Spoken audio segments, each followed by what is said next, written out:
Is this thing on? Welcome back to Big Mouth and fancy seeing you here in June. A very welcome, my friends, and especially my enemies. Come in, sit down, no touching. I don't do the touching. Are you feeling charitable on this Tuesday? Then smash the subscribe button and the like button. And please do follow me on Twitter at Movies TV Mad. And welcome to Tuesday's edition of the DC Daily. R.I.P. Dick Grayson. It looks like right now not much is happening, right? So we're kind of recycling stories. So a fan went on to Vero to ask Zack Snyder something he said a while ago. So let's take a look at this. This is Maruf Hussain. Zack Snyder, did you mean to say Jason Todd when asked which Robin is dead? David Ayer said Jason was dead in Suicide Squad. He replies and he says, no, Dick Grayson. The guy replies, did you have plans to dive deeper into the background of Dick's death in your future movies? Maybe JL.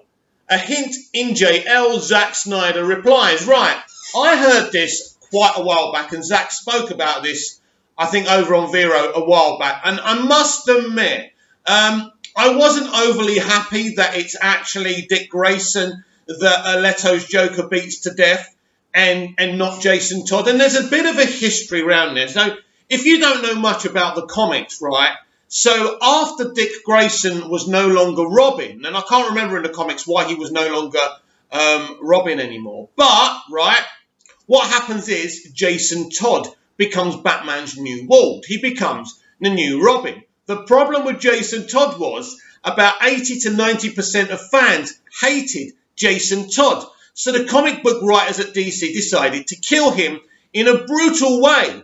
And the Joker tortures him, kidnaps him, and beats him to death. It's a very famous story. I think it's called Death in the Family, isn't it, right?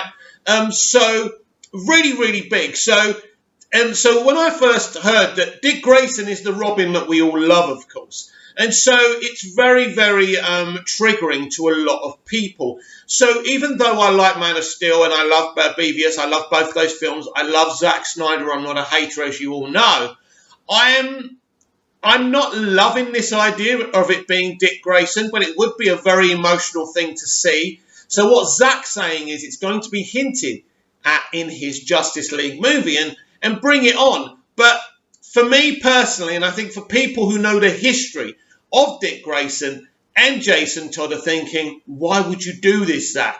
These are the kind of things that give Zack Snyder heat. But at the end of the day, he is the creative, and so is David Ayer. And at the end of the day, I take it this is the decision they both came to, or maybe Zack came to this decision on his own.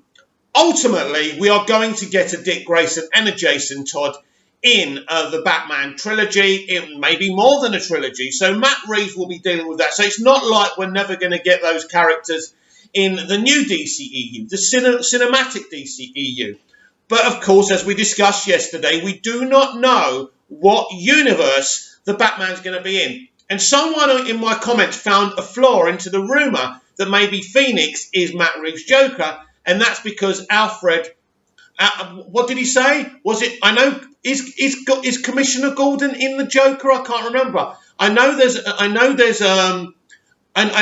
a white Alfred in the Joker movie, but that guy from Lord of the Rings, right?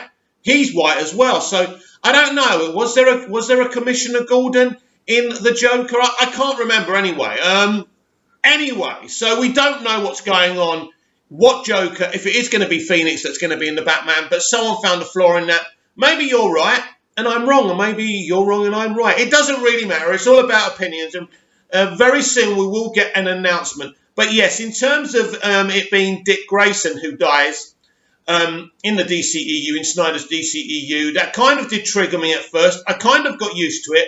I wasn't angry or anything. I just would have preferred if Dick Grayson lives on, but I think that what that shows is that Zack Snyder's vision always had a beginning, a middle, and the end.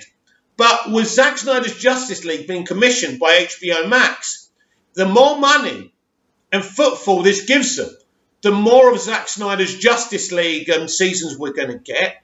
Big chances of Ben Affleck's The Batman being episodic. And John Aaron Garza did something really awesome.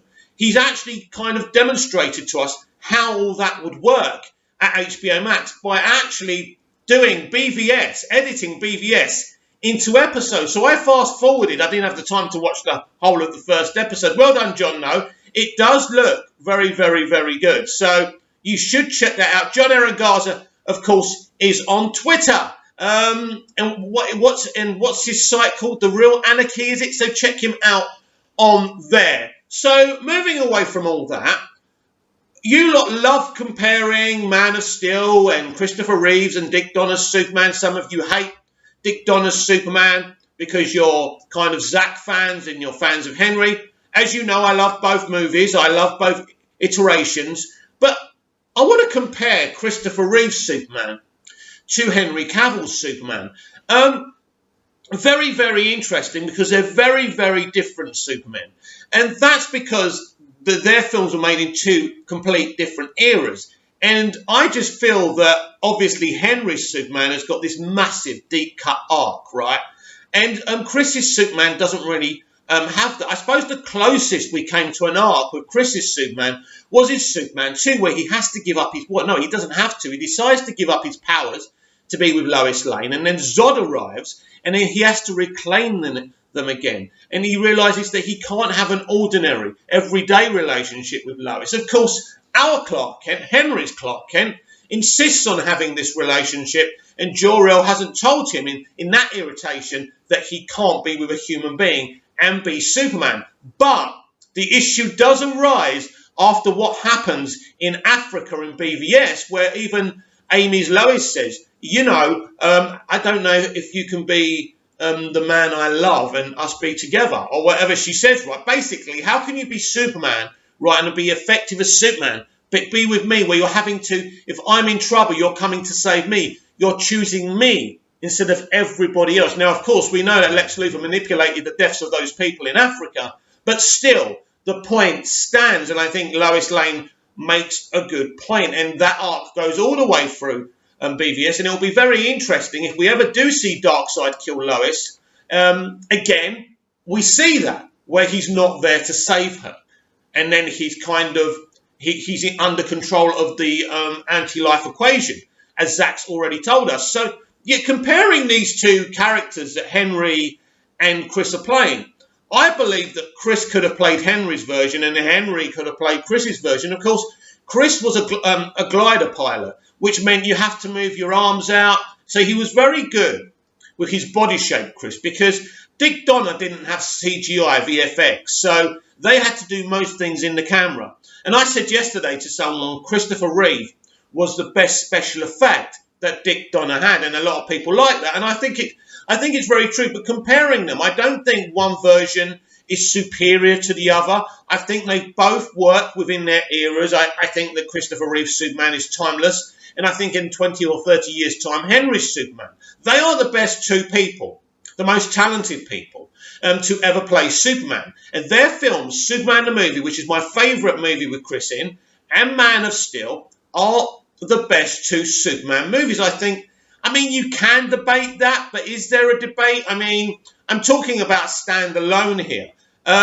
So again, we kind of really look at that and say we're just lucky that we've had these two guys play Superman. And I've always said if Chris Reeve played Superman in Superman Returns instead of Superman 3, I think that movie would have got a lot of kudos, a lot of critical acclaim, because I think it's actually a very good film. Now, I'm not doing down Brandon Routh. He was very, very good. But Brandon Routh is one thing, and Christopher Reeve is another. And I always kind of imagine Chris being in that movie because, of course, that's the Superman that Brandon's playing. So I think Chris was capable of anything, playing any version. And I think that Henry Cavill, they're both just brilliant actors. And we should be so proud that they played Superman. Now, I also thought it was funny the other night when James Gunn was doing question and answer sessions on Instagram. And they asked him if he's going to make more Guardians films, and he said no. They asked him if he'd actually do an Avengers movie. He said no. He said no, and then a Marvel fan came back and said, why wouldn't you want to make an Avengers movie? He goes, I just don't. It's not what I want to do. These are things that are becoming very obvious, that James Gunn is now in charge of the Suicide Squad universe over at DC. And I think we have to be careful here while fighting for the haircut, in understanding that Warner Brothers aren't going to give David Ayer the keys back. He's not going to be able to have a Suicide Squad TV series on HBO Max because James Gunn is going to be making movies. What I do think could happen, because I don't think Jared Leto's Joker is in James Gunn's The Suicide Squad, you may be able to have a straight-to-streaming Jared Leto Joker TV series over on HBO Max. That would be very, very exciting. You know, DC has a multi-earth. You can do these things. You can have 2 or 3 or even 4 Jokers.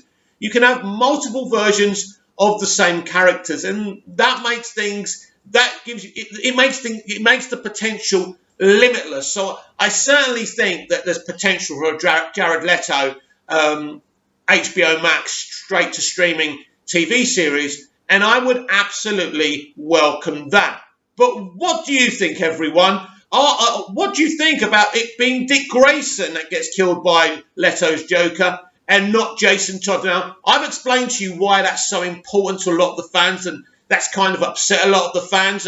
It's all about history, and if you follow these things all your life as a kid, they do mean something to you. I don't think Zach's wrong for doing it, but I still would have rathered it was Dick Grayson, personally. Comment down below. Please like, share, and subscribe, and I'll be back tomorrow with even more DC Daily. See you again soon.